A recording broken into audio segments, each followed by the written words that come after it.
خبرو ته مې پوهېږي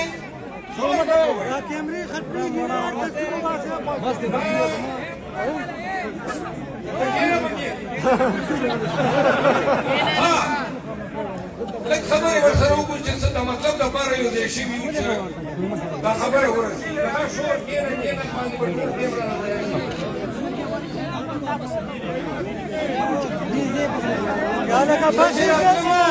نو خبر شومه غلې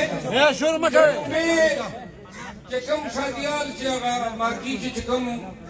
ځای چې فنکشن و هلته یې تالې لګولې وې او بیا چې کوم دی دوم چېرته یو مشر ځای کې تاسو غونډه وه هغه ځای ته پولیس راغی او دا کرسۍ مرسۍ یې یوړې خو ما دا وی چې که سر مو ماتوي ځو به او دا کنونشن به کوو او تاسو ثابته کړه چې پښتانه یو نران یو تکړه یو نن دلته ناست یو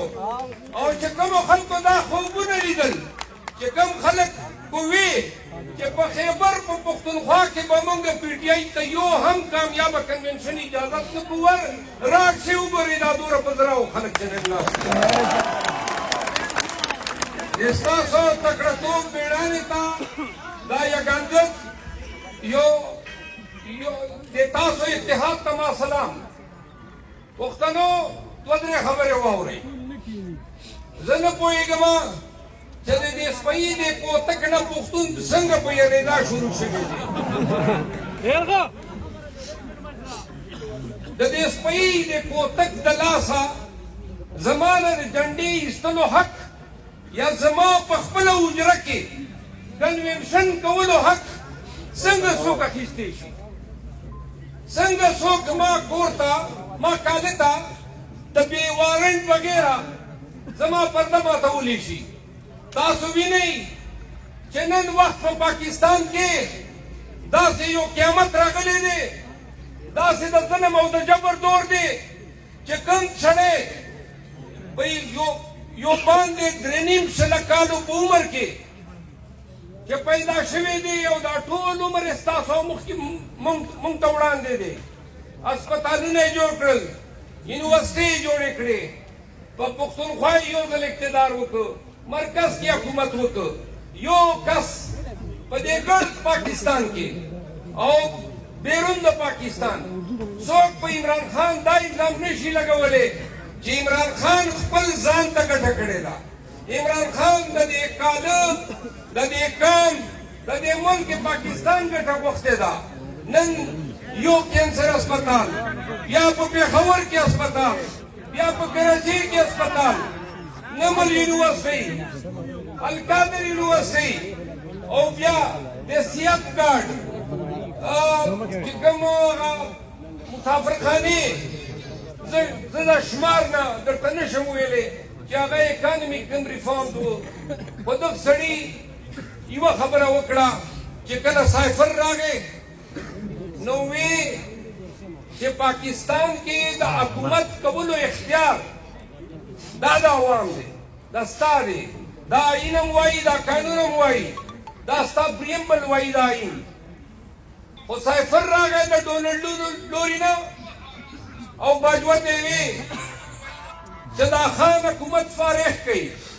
ګنې نتیجې له تیار شئ او بیا راغی پراجیکټ شباز شریف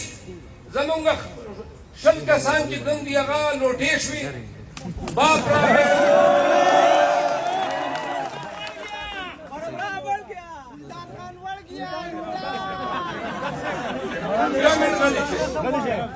نو بیا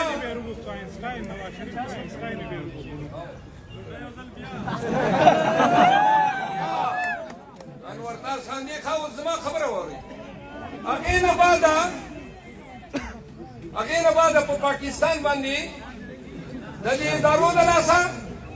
د شهباز شریف حکومت د لاسه په لندن کې یو پلان تیار شو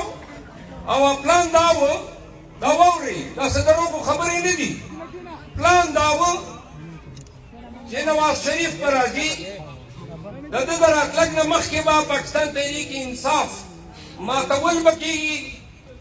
عمران خان به جیل ته چې کوم دی بندي کېږي او دې نه علاوه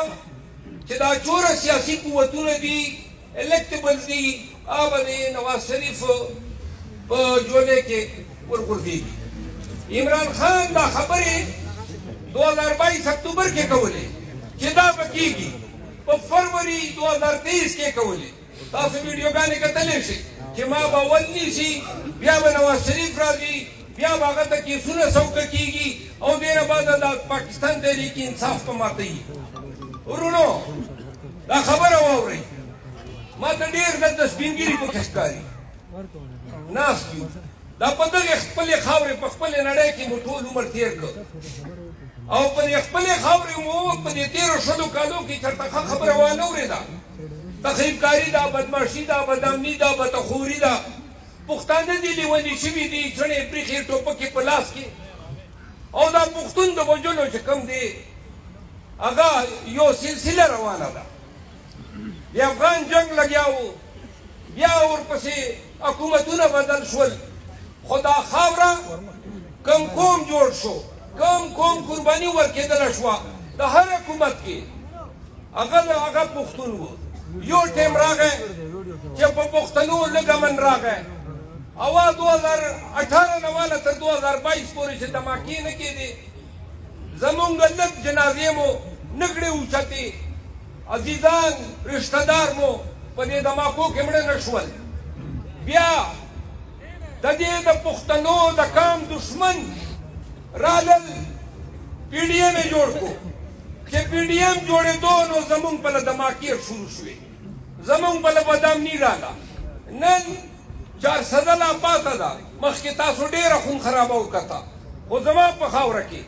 په ډي خان کې، په ټانک کې، په بنو کې حکومت هلته حکومت نه کنټرول تللی دی، هلته ناکې دي، تالې فوجي، تالې طالباني. او دا وخت دا په یو نیم کال کې دا وشول. په دې یو نیم کال کې نور څه وشول؟ په دې یو نیم کال کې تاسو وکتئ چې روټۍ کوم ځای ته لاړه. مروت صاحب مولانا فضل رحمان عزیز خان او د خالد خان جلوس پاتې الکترونونه په خلا پرېتې په پیلې خاطې باندې بهادر کوز کو خري لیکسو. ها ما خبره واورئ، تقریر به دوره درته وګورم چې په ماړه مو به اوس زه لږ تاسو پوهېول غواړم. دا 14 میاشتې پی ډي ایم و، هغې کې څوک و؟ 14 پارټیانې وې، پکې مولانا صاحب هم و، پیپل پارټي هم وه، نواز لیګ هم و. دوی په پاکستان کې حکومت وکړ، حکومت نتایج راغلې. څه حکومت یې وکړ؟ روټۍ، اوړه، تیل، غنم، سبزي 14 میاشتې مخکې وکسئ او اوس یې وګورئ چې دا قیمتونه کوم ځای ته لاړل. غریب خو پرېږده، سپین پوښې، بلکې چې کوم ته موږ پښتنو معاشره کې دولتمند وایي هغه هم ځان ته په سوچ دی چې دا بچو تعلیم به زه څنګه کوم، دا بجلۍ بلونه کوم ځای ته لاړل، دا سوی ګیس نن سبا بیا 185% سوی ګیس قیمت چې کوم دی دی راوچتول غواړي. عمران خان دغه معیشت په کرونا په دوران چې کله ټول په دنیا کې معیشتونه چې کوم دي رامات شوي وو، هلته هم د پاکستان معیشت پاکستانیانو حال دوره ځای ته نه ورسولی چې کوم په د 16 میاشتو کې دا پی ډي ایم حکومت وکړ. ښه دا خو یو طریقه وه. دویمه طریقه دې شروع شول د تېر کال مهینه سن 2022 مهینه جناب په پاکستان تحریک انصاف باندې دا وطن پتم کو پرچې شروع شوې، تکلیفونه شروع شول. عمران خان او د عمران خان کډه د هغه خویندې، د هغه ښځه، د هغه خوریونه ړومبنې د دو د جبر د ظلم شکار شول. دا کیسه راتله 18 مارچ ته ورسېده او دې نه بعده وزیر آباد واقعه وشوه او هغې نه بعده 9 مۍ وشوه. چې 9 مۍ وشوه نو پیپل پارټۍ او نون او جمعیت دا الکترونیک میډیا ته کېناستل، او دا خبره شروع کړې وه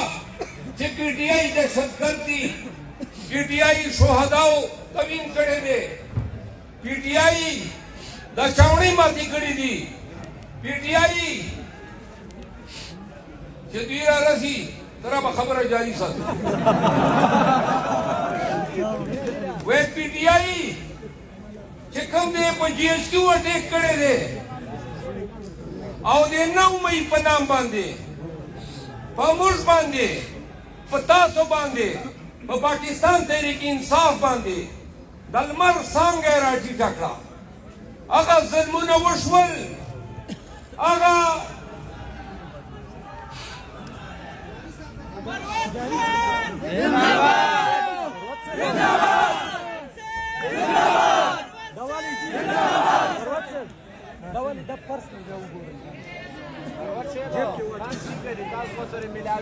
یا لکه د نارو مو خوند نشته ده